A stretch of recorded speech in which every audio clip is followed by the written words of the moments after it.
है तो समस्याएं भी हैं, और इसके लिए हम भाग्य, कर्म, ग्रह, वास्तु, तंत्र मंत्र या पुरुषार्थ को दोषी मानते हैं और इन समस्याओं से भयभीत होकर निरुपाय, निराश, हताश होकर हम हार कर बैठ जाते हैं। जीवन की समस्याओं से निराश होने की जरूरत नहीं है।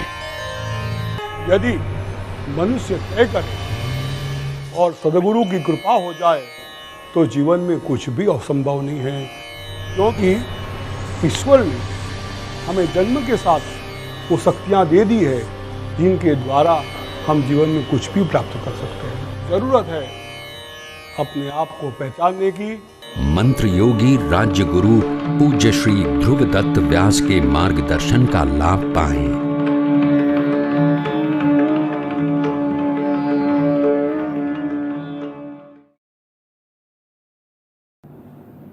बालरविद्युति बिन्दुगिरीडान्डङ्गभुजान्नयनत्रययुक्तं स्मेरमुख्यं वरदङ्कुशपाशं भीतिकरं प्रभजे भुवनेशिन्नु। जय भगवती। नवरात्रि शुरू हो रही आज से। माँ जगदम्बा के जो भक्त हैं उनके लिए अवसर बहुत बड़ा होता ही है, बहुत ही बड़ा अवसर होता है माँ जगदम्बा की उपासना करने के लिए। माँ शब्द के आगे दुनिया में सब छोटे बन जाते हैं। माँ की उपासना है। माँ बहुत दयालु होती है। भगवान शंकराचार्य ने जगदम्बा की प्रार्थना में कहा है कि कुपुत्रो जाए तो क्वचिदपि कुमाता न भवति। पुत्र कितना भी खराब हो जाए, कुपुत्र हो जाए, अभी तो मां कभी कुमाता नहीं बन सकती। मां पूरी भाषा का पर्यायवाचक शब्द है, उसके आगे कुछ नहीं हो सकता, उससे बड़ा कोई नहीं हो सकता। ये पर्व मां की उपासना का है। नवरात्रि शब्द का प्रयोग किया है। नवरात्रि, नव शब्द का प्रयोग किया। 9 दिन क्यों? इसमें क्या क्या उपासना की जाए, कैसे फल की प्राप्ति की जाए, कैसे अपने मनोरथ सिद्ध किए जाए। क्योंकि मां कहती है कि सर्वा बाधा विनिर्मुक्तो धन धान्य सुतान्वितो मनुष्यो मत प्रसादेनो भविष्यति न संशयः। कोई प्रकार की बाधा होगी, कैसा भी दुख होगा, मेरी कृपा से उसको दूर करूंगी। मैं इतनी कृपा करूंगी, जो मेरी आराधना करेगा उसका सब दुख दूर करूंगा। ये मां का वचन है। नवरात्रि पर्व ऊर्जा प्राप्त करने के लिए, शक्ति प्राप्त करने के लिए, मन इच्छित फलों को प्राप्त करने के लिए बहुत बड़ा पर्व होता है। मनुस्मृति में कहा है कलौ चंडी विनायकौ। कलयुग में चंडी और विनायक 2 देवता शीघ्र फल देने वाले हैं, शीघ्र फल देते हैं।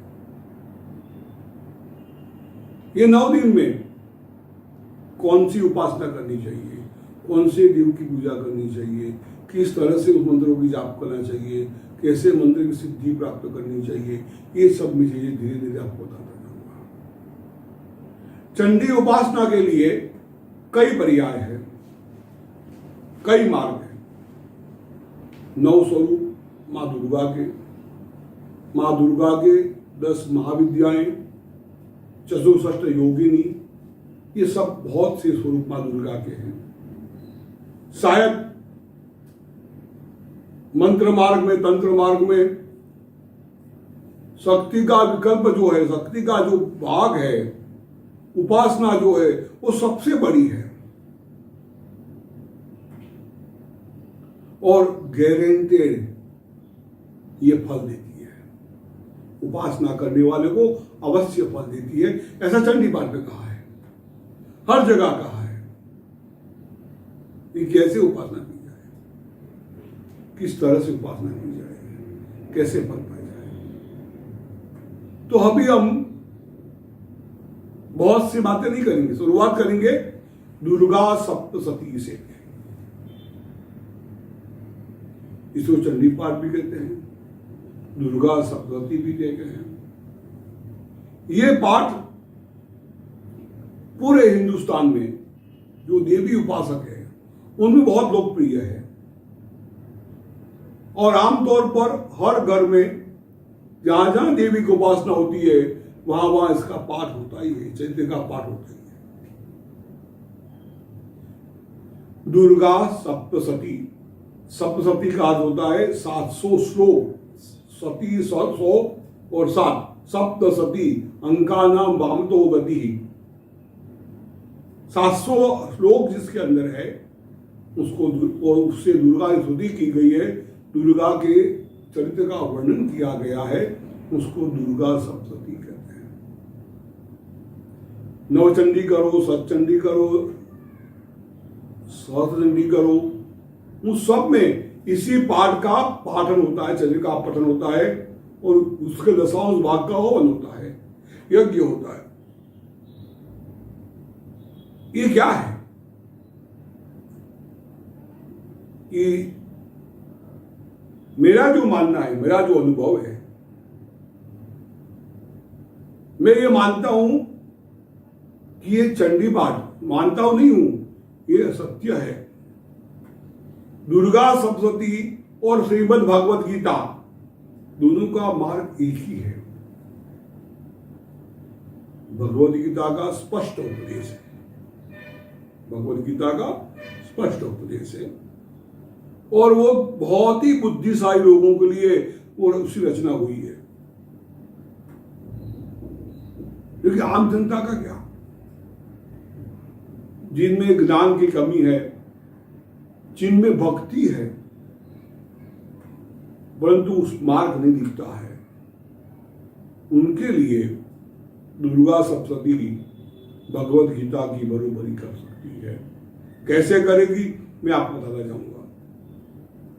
इस सप्तशती के अंदर 3 खंड है, इसमें ऐम भी, ह्रीम भी और क्लीम बीज।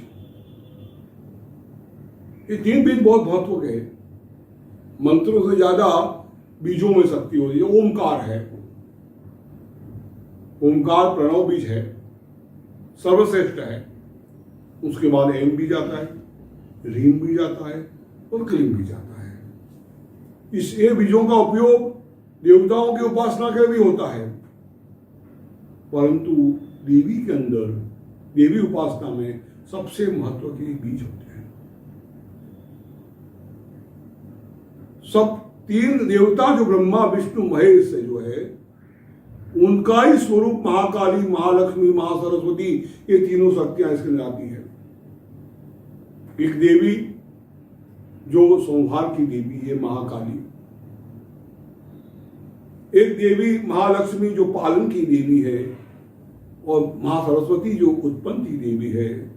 God, GOD, God, generate, operate और डिस्ट्रॉय, ये तीनों देवताओं इसके अंदर आते हैं।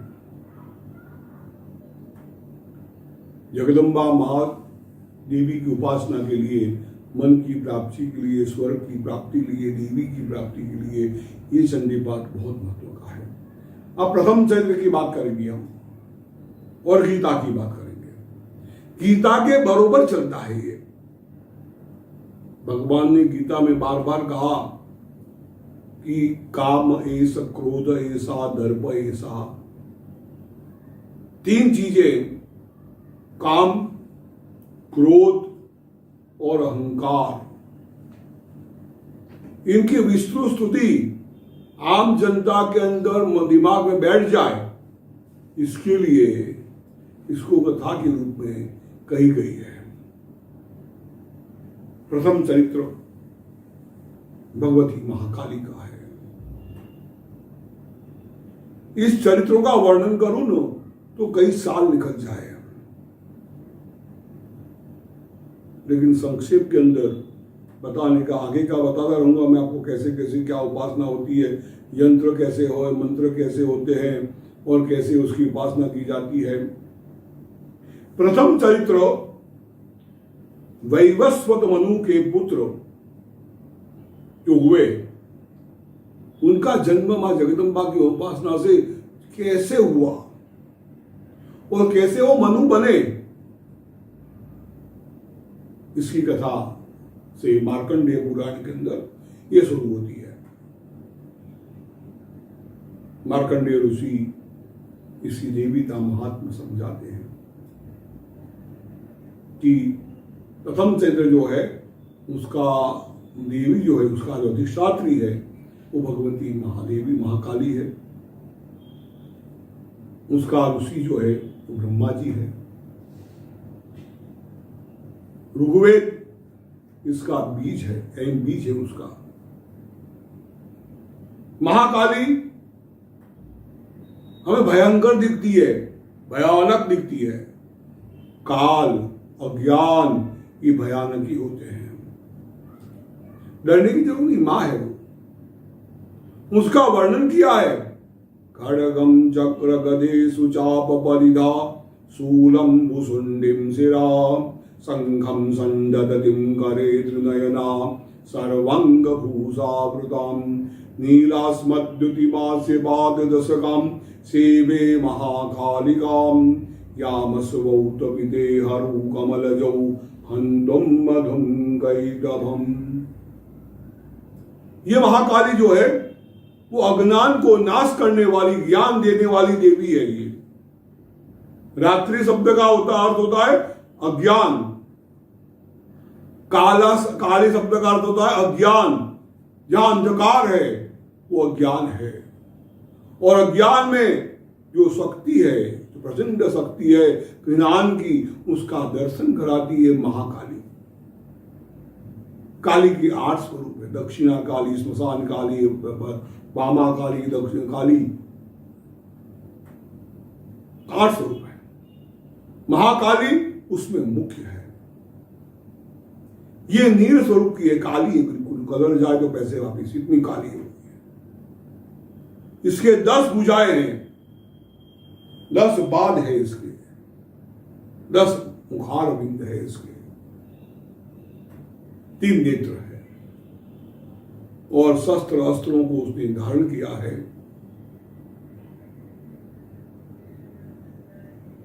कई प्रकार के राक्षसों का उसने नाश किया है। यह प्रचंड उपासक देवी, इसकी उपासना करने से हमारे ऊर्जा बहती है हमारे अंदर। रामकृष्ण परमहंस और भगवान स्वामी शंकर विवेकानंद जी उनके बड़े उपासक थे।